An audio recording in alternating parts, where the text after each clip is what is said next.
The first light of dawn touched the horizon like a brushstroke of molten gold, spilling across the endless grasslands of the Serengeti.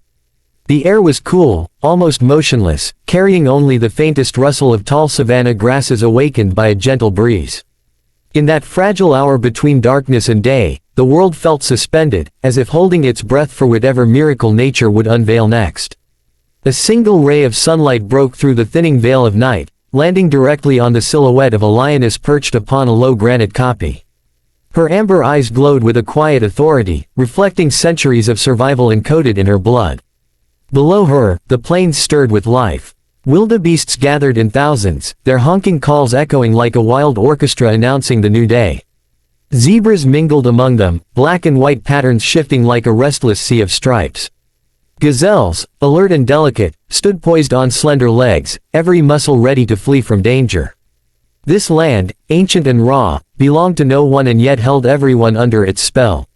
The lioness, whom the local researchers called Nyara, stretched her powerful limbs and descended from her rocky throne. Her cubs slept nestled in a hidden crevice, their small bodies rising and falling in steady rhythm. She gazed at them momentarily, her face softening with a tenderness that contrasted the ferocity she displayed while hunting. Instinct called her back to the plains, the pride needed food, and the survival of the young depended on her skill. Far across the horizon, a storm brewed, stacking clouds like towering mountains of charcoal. From a distance, distant thunder murmured.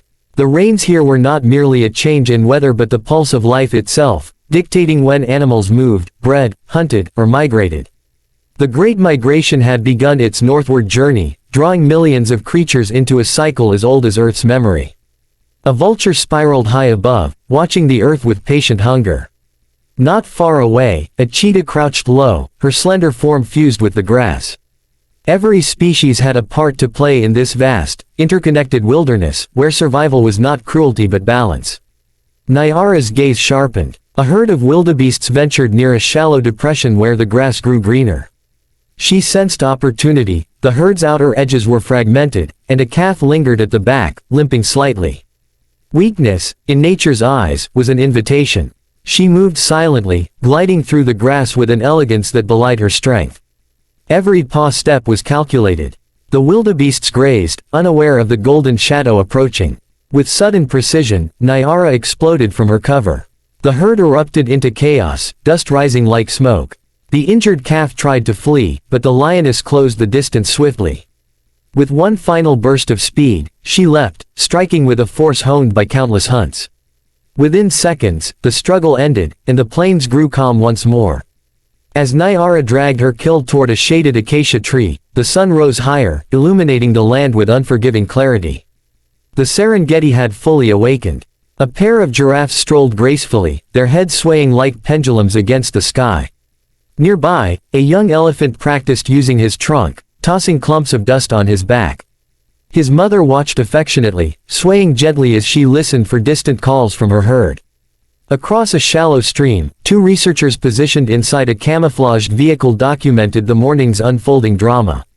One of them, Drive. Elena Cruz, scribbled notes rapidly, her eyes fixed on Nyara. Elena had spent 7 years studying the lioness and her pride, tracking their movements, health, and behavior. To her, Nyara was not simply an apex predator but a symbol of resilience in an ecosystem constantly threatened by climatic shifts and human encroachment. Her partner, Samuel, lifted a camera equipped with a long lens. The shutter clicked steadily, capturing not merely an image but a moment, a story of survival that would help the world understand the delicate balance of the wild. "She's growing thinner," Elena whispered, noticing the more pronounced ribs along Nyara's torso.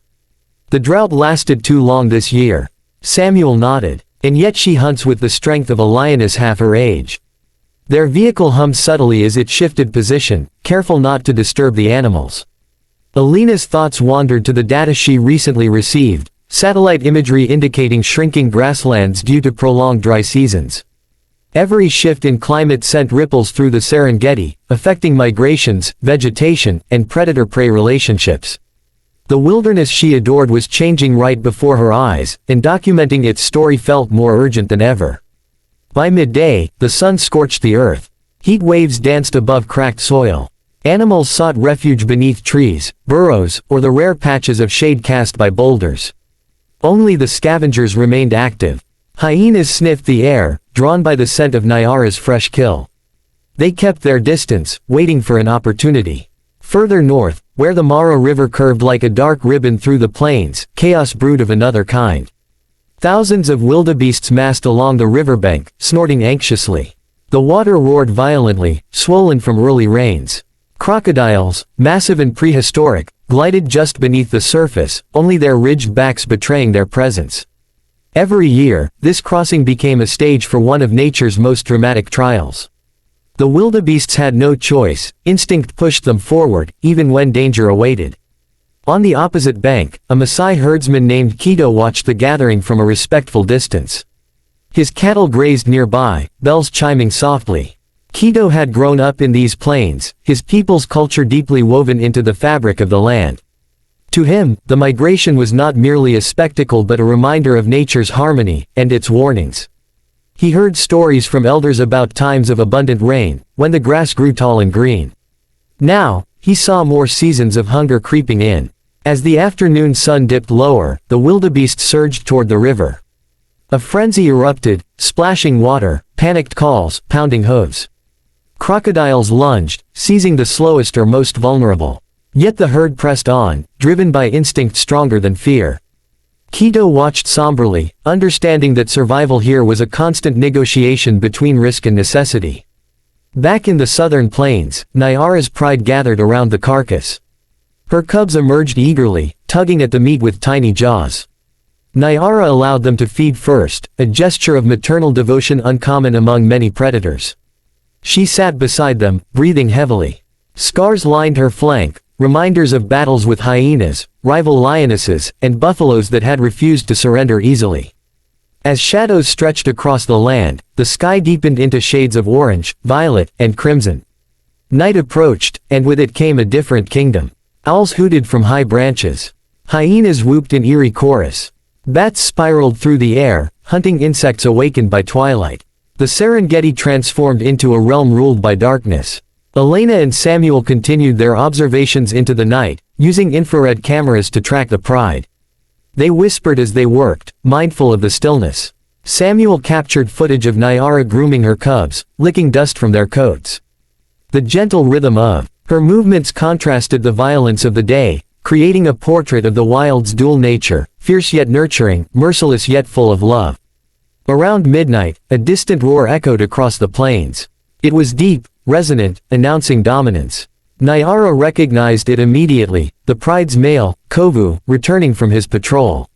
His massive silhouette emerged from the gloom, mane flowing like dark smoke. He approached the cubs first, nuzzling them with surprising tenderness. Only then did he stand beside Nyara, his presence a reminder that in this unforgiving world, unity meant survival. Elena watched them through the lens, her heart swelling. Moments like this, she whispered, are why we protect these lands. But danger lingered. Near the outskirts of the pride's territory, a rival coalition of males prowled, drawn by the scent of Nyara's cubs. If they succeeded in invading the pride, they would kill the young to claim dominance. This was the harsh truth of the animal kingdom, a cycle of destruction that ensured only the strongest genes endured. The rival males crept closer under the cloak of darkness. Nyara sensed them before she heard them. Her body tensed, ears rotating. Kovu stepped forward, releasing a low growl that vibrated through the earth. The intruders responded with snarls, pacing at the boundary. For several long minutes, the night crackled with tension. Finally, after a thunderous exchange of roars, the rivals retreated. For now, the pride was safe. Dawn arrived with a gentle breeze that carried the scent of wet soil. The distant storm finally delivered its rain, blessing parts of the plains with new life. Shoots of fresh grass pushed through the earth, and puddles formed in shallow depressions. The cycle began anew. Nyara led her cubs to a small waterhole created by the night's rainfall. They drank eagerly, splashing their tiny paws. The lioness gazed across the plains, watching wildebeests graze peacefully after their dangerous river crossing. Zebras trotted past in synchronized lines. A flock of flamingos took off from a nearby lake, painting the sky with a flutter of pink. Life, despite all its hardships, continued to flourish. Elena and Samuel prepared to depart after weeks of fieldwork. Before leaving, Elena stood outside the vehicle, breathing in the rich aroma of wet grass and earth. She felt gratitude, for the land, for the animals, and for the privilege of being part of their story. She knew the challenges ahead were immense: habitat loss, climate threats, poaching pressures.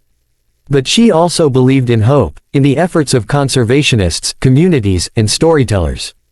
As they drove away, Nyara lifted her head briefly, watching the moving vehicle. Then she returned her gaze to her cubs as they chased each other through the grass. The Serengeti stretched infinitely around them, a living tapestry woven with triumphs and tragedies, beginnings and endings, fragility and endurance. It was a place where every sunrise carried a new story and every sunset reminded the world that nature, though ancient, still held mysteries waiting to be understood. And in the heart of this wilderness, under a sky that had witnessed the rise and fall of ages, life pulsed on, wild, untamed, and profoundly beautiful.